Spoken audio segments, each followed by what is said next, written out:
Computer networking system ने विभिन्न प्रकार के गैजेट्स और डिवाइस प्रदान करके मानव जीवन शैली में सुधार किया है, जो विभिन्न कार्यों को करने के लिए मानव शारीरिक और मानसिक प्रयास को कम करते हैं। इस प्रयास में तार्किक विश्लेषणात्मक और अधिक उत्पादक तकनीकों को लागू करके इसे और अधिक प्रभावी बनाने के लिए कृत्रिम बुद्धिमत्ता इस प्रक्रिया का अगला चरण है।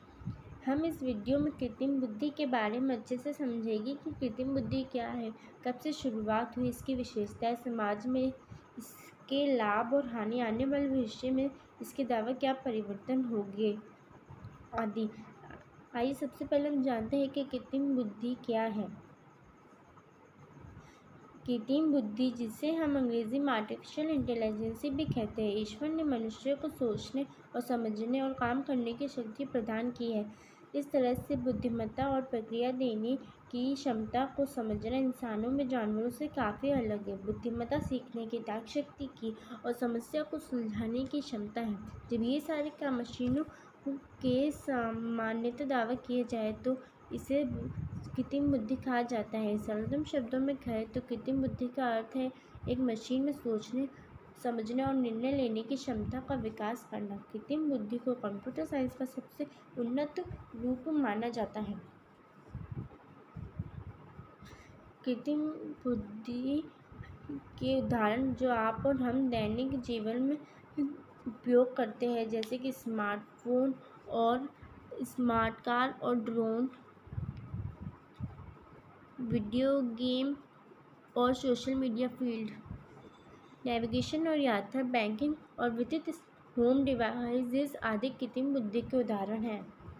कृत्रिम बुद्धि का आरंभ 1950 के दशक में ही हो गया था, लेकिन इसकी महत्ता 1970 के दशक में पहचान मिली। जॉन मैकार्थी पहली बार कृत्रिम बुद्धि जैसा कोई शब्द बनाने वाले पहले व्यक्ति थे, इसलिए उन्हें AI का जनक माना जाता है।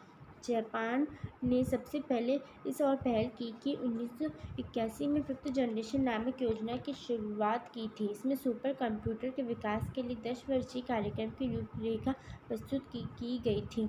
इसके बाद अन्य देशों ने भी इस और ध्यान दिया।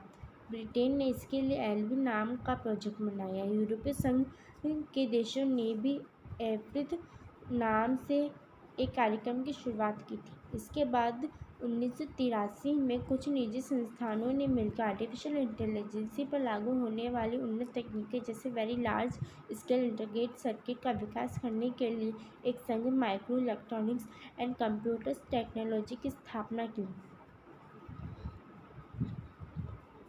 तकनीक निरंतर रूप से आगे बढ़ती जा रही है। वह इस बात को साबित कर रहे हैं कि यह मानव जाति के लिए एक वरदान है। वह किसी भी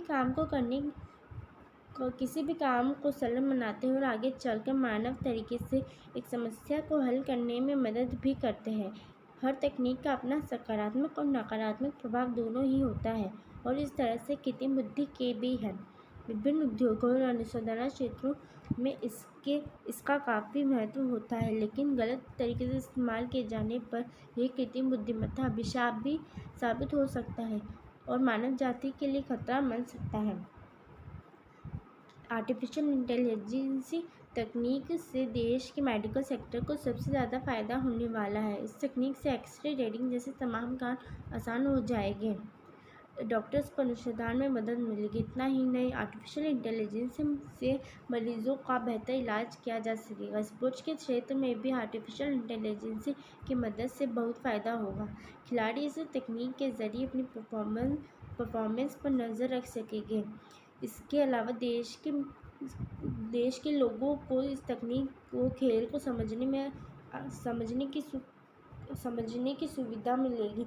आर्टिफिशियल इंटेलिजेंस से स्कूल और कॉलेजेस से लेकर कृषि के क्षेत्र से जुड़े लोगों को भी बहुत फ़ायदा होगा। क्योंकि आर्टिफिशियल इंटेलिजेंस से आने से सबसे ज़्यादा बेरोज़गारी बढ़ेगी, क्योंकि आने वाले वक्त में इससे इंसानों की जगह मशीनों से काम करवाया जाएगा। आर्टिफिशियल इंटेलिजेंस के आने से मानव जाति का अंत भी हो सकता है, क्योंकि रोबोट्स इस तकनीक के ज़रिए अपने आप को विकसित कर खुद खतरनाक हथियार बना सकते हैं। हालांकि इस दौर को आने में अभी समय है। इसका एक उदाहरण है भारत में प्रख्यात अभिनेता रजनीकांत फिल्म रोबोट में देखा जा सकता है। धन्यवाद।